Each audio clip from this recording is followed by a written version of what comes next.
Fala, fala, meu cabeçudo, fala, fala, minha cabeçuda. Como eu venho falando, bom dia, boa tarde, boa noite, boa madrugada, bom multiverso. Eu não sei qual é o horário que você vai estar assistindo esse bendito momento de aula, esse bendito momento de revisão, explicação, apresentação do conteúdo. Enfim, eu não sei qual é o seu estágio nesse período de ensino médio. A gente vai hoje para a parte 2 do conteúdo, lembrando que já existe um vídeo falando sobre relevo, que eu deixei classificado aqui como relevo parte 1. Vamos entrar agora na parte 2. E essa parte 2 ela começa com uma apresentação bem legal, que são as principais formas de relevo. Habitualmente, nós conhecemos isso daí, muitas vezes, sem ter esse contato com a escola. Aquilo que é montanha, planalto, planície e depressão. Mas, basicamente, quando a gente estuda, quais são os conceitos, quais são as definições que se tem quando nós iremos falar da ideia de planalto, planície, depressão, montanha, depressão absoluta, depressão relativa? Como é que eu posso identificar e conhecer essa parte? Lembrando que a gente ainda vai ter uma parte 3 desse conteúdo, tá? E logo mais eu vou estar explicando como funciona, quais são as características, para que você possa ficar antenado aí com tudo que a gente vai ver, beleza? Então vamos lá. Formas de relevo. Vamos começar com o mais simples, aquilo que geralmente impacta mais, aquilo que geralmente chama mais a nossa atenção, que são as montanhas. O que é uma montanha, minha gente? De cara, toda vez que a gente pensar em algo relativo à montanha, eu tenho que ter na minha mente que ainda existe uma força que atua nela, uma força que está em cima dela, que são as forças internas. As montanhas são regiões ou são áreas, como queira, em que ainda hoje os processos internos eles vão agir de maneira muito mais intensa, de maneira muito mais forte que os processos externos. Ou seja, a gente vai ter o soerguimento, o crescimento, vamos deixar desse jeito, como se fosse uma pessoa, muito mais forte que o processo erosivo, o processo de intemperismo. Vou dar um exemplo bacana. Se eu pego a Cordilheira dos Andes ou o Everest, para não dizer toda a Cordilheira do Himalaia, eu vou ver que nesses dois espaços, o processo de crescimento ou o processo de soerguimento dele ainda é muito maior do que o processo de intemperismo, de erosão, certo? Geralmente, as montanhas são aquilo dentro daquela nossa característica geomorfológica acima, ó, bem mais acima de 300 metros. Mas o cara pode chegar e dizer assim, poxa, Geraldo, existem áreas aqui no Brasil que têm bem mais de 500 metros, bem mais de 1.000 metros, e não são montanhas. Por quê? Vamos pegar o início do conceito, os agentes internos ainda estão atuando e fazem com que esse espaço, com que esse relevo continue crescendo. Então, a gente tem ação interna mais forte, maior, mais intensa que a ação externa, beleza? Agora vamos falar de uma coisa que é mais comum, é mais visível aqui para a gente do Brasil, por exemplo, que são os planaltos. Bom, planaltos eles são regiões com superfícies ainda elevadas, com uma diferença que já começa a acentuar-se, a aparecer. Eles apresentam uma ondulação. Essa ondulação ela é ainda suave, ela delimita-se através de escarpas, então a gente vai ter um formato que tem uma declividade, ela é constituída de declividades que são aparentes, que são apresentáveis.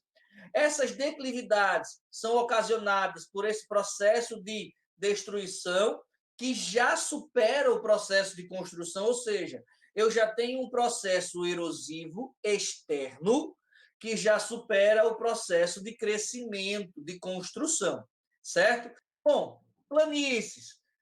Bom, velho, eu estava na montanha lá, de boa, na paz, vem um agente externo aí, detonou a minha montanha, por quê? Porque aquilo que era o meu processo de crescimento deixou de existir, cargas d'água, a gente vai ver isso depois. Aliás, já viu lá no relevo 1, quando a gente está recordando, quando a gente está falando a ideia de encontro de placas, a ideia de choque de placas tectônicas. Mas, enfim, estou lá em cima, deixei de crescer, vem os agentes externos, começam a atuar no processo de desgaste, começa a ter um processo de ondulação bacana, sou planalto, mas esse processo ele atua ainda mais forte, me torno planície.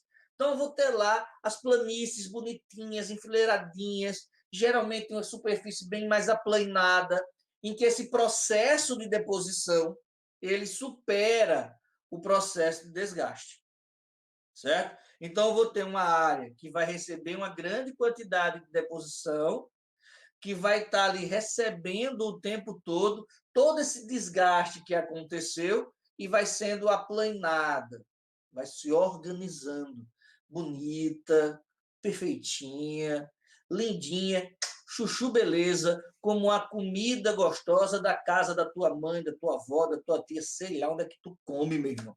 Bem, depressão, galera, existem dois tipos básicos, as chamadas depressões absolutas e as chamadas depressões relativas. Toda vez que a gente falar de depressão, a gente vai estar tendo como base, como sinal de referência, o oceano, certo?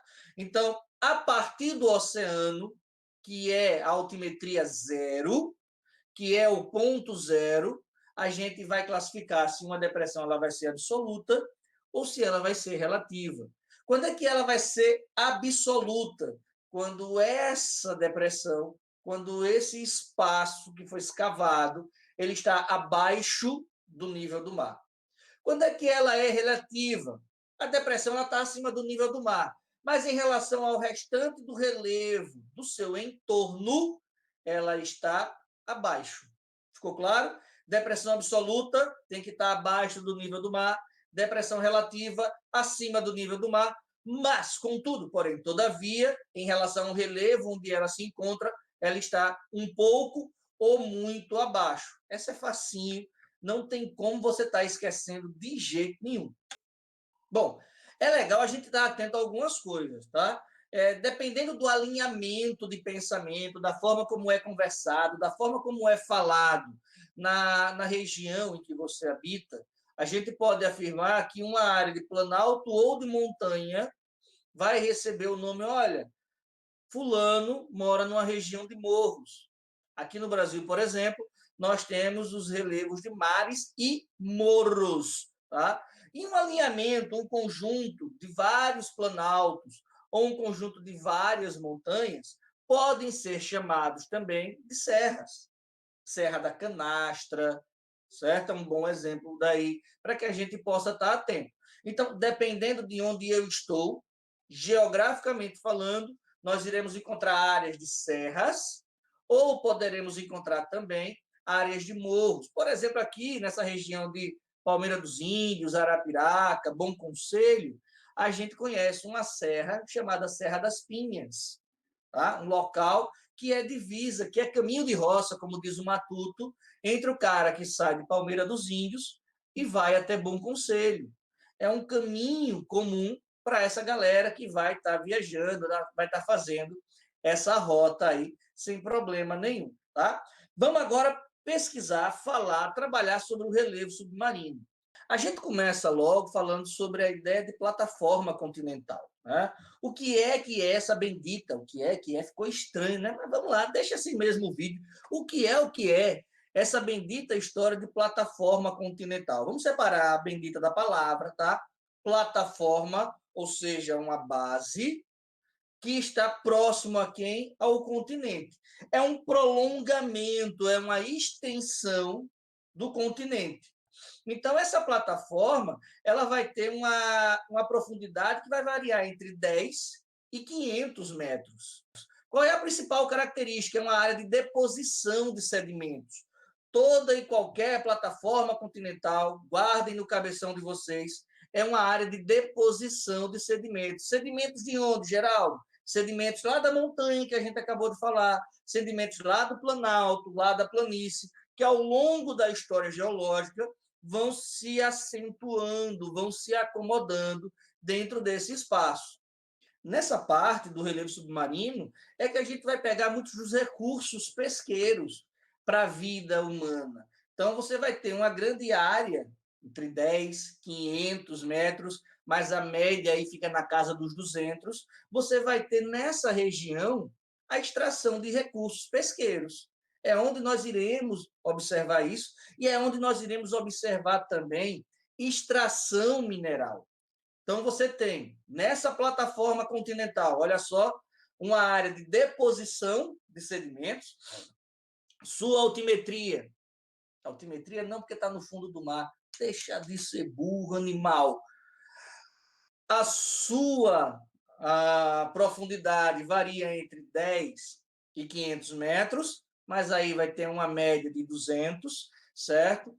É a área onde se tem uma pesca com muito mais propriedade, você vai ter uma área de atuação pesqueira bacana e é uma área também de extração mineral. Copiou? Anotou? Se não anotou, se não copiou, assiste de novo para não ter dor de cabeça. Saindo da plataforma continental, a gente vai para talude continental. Velho, eu conheço uma pessoa chamada talude. Eu tenho certeza que o pai dessa menina, a mãe dessa menina, viu esse nome em algum livro de geografia e disse: gostei. Talude. Taludinha. Aqui no Nordeste, a gente tem a mania de dizer que quando um menino, a menina está crescendo, a gente só está taludinho, está grandinho. Tá? Talude continental, minha gente, nada mais é do que uma inclinação mais aprofundada da plataforma. Ela pode atingir até 3.000 metros de profundidade. Se eu olhar de forma inversa, em vez de ser subindo, descendo, então beleza, tá taludinho pra caramba mesmo, se aprofundou, né? Desceu mais um pouco. A gente sai daqueles 10, 500 metros e a gente taludou para até 3.000 metros, não tem problema nenhum. A bacia oceânica, terceiro tópico, a gente saiu de plataforma continental, passou pela talude e agora a gente vem para a bacia oceânica. É a superfície que se estende do limite da talude, aqueles 3.000 metros, até 5.000 metros de profundidade. Geralmente, ela é formada por pedaços, por extensões de bacias, certo? Então, a gente sai de 10 metros, 3.000, 5.000 metros. Saímos da plataforma, passamos pela bacia. E aí de novo. Rapaz, eu tenho uns vícios de linguagem que é complicado. Mas, enfim. Então, nós chegamos nas dorsais oceânicas. Essas dorsais, elas constituem basicamente grandes cordilheiras. É como se eu pudesse retirar toda a água existente no oceano, me fixar nesse solo e olhar para uma área de grandes montanhas, uma grande cadeia de montanhas no fundo dos oceanos. Em alguns casos, essas dorsais, elas contornam os continentes. Locais onde a gente pode encontrar as dorsais: Oceano Índico, Oceano Pacífico e Oceano Atlântico. Elas vão apresentar entre 2 e 4 quilômetros a bichinha. Coisa pequena. E elas estão acima do fundo oceânico. Tá? Ela vai emergir em diversos pontos sobre uma forma de uma ilha, forma de um arquipélago, mas ela vai ser uma característica muito comum nesses 3 oceanos. As chamadas fossas abissais. Cuidado, irmão, quando você disser que está na fossa. Literalmente, a fossa é uma grande cratera, ela se aprofundou de vez no solo, ela foi de vez para o solo. São localizadas próximas aos continentes, geralmente encontramos essas fossas próximas ao continente e elas formam as regiões mais profundas do relevo submarino. Tá? Então, fica atento, fica ligado nisso daí. Beleza? Valeu. Próximo vídeo a gente vai estar falando mais alguma coisinha. Parte 3, parte final dele. Um cheiro no cabeção de vocês. Fui!